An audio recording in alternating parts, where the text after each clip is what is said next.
কাশ্মীরের পেহেলগামে সন্ত্রাসী হামলার ঘটনায় পাকিস্তানের সঙ্গে তীব্র উত্তেজনার মধ্যেই নিজেদের সামরিক সক্ষমতার জানান দিল ভারত। স্থানীয় সময় বৃহস্পতিবার নিজস্ব প্রযুক্তির মিসাইল বিধ্বংসী একটি ক্ষেপণাস্ত্র ব্যবস্থার সফল পরীক্ষা চালায় দেশটি।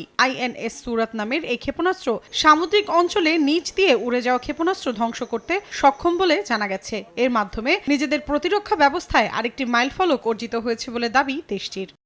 ভারতের এমন তৎপরতার মধ্যে করাচি উপকূলের অদূরে ভূমি থেকে ভূমিতে নিক্ষেপযোগ্য ক্ষেপণাস্ত্র পরীক্ষা চালানোর ঘোষণা দিয়েছে পাকিস্তান। দেশটিতে এ তৎপরতা নিবিড়ভাবে পর্যবেক্ষণ করছে ভারত সংশ্লিষ্ট সংস্থাগুলো। বিশ্লেষকরা বলছেন, ভারতের কাশ্মীরে সন্ত্রাসী হামলার পর পরিস্থিতি আরো জটিল হয়ে উঠতে পারে। যদিও পাকিস্তান সরকার বলছে তারা উত্তেজনা বাড়াতে চায় না। 26 জন বেসামরিক নাগরিক নিহত হওয়ার পর পরিমিত ভাষায় প্রতিক্রিয়া জানিয়েছে পাকিস্তান সরকার। তবে পুরো পাকিস্তানে উদ্বেগ বাড়ছে, কারণ ভারতের কর্মকর্তারা সম্ভাব্য সামরিক হামলার ইঙ্গিত দিচ্ছেন। টেলিভিশনের টকশোগুলোতে প্রতিরক্ষা বিশ্লেষকরা পরমাণু শক্তিধর দুই প্রতিবেশীর মধ্যে উত্তেজনা বাড়লে অনিশ্চিত ও বিপজ্জনক পরিণতির বিষয়ে সতর্ক করছেন। এক প্রতিবেদনে এ তথ্য জানিয়েছে নিউ ইয়র্ক টাইমস। মৌসুমী সাথী, সময় সংবাদ।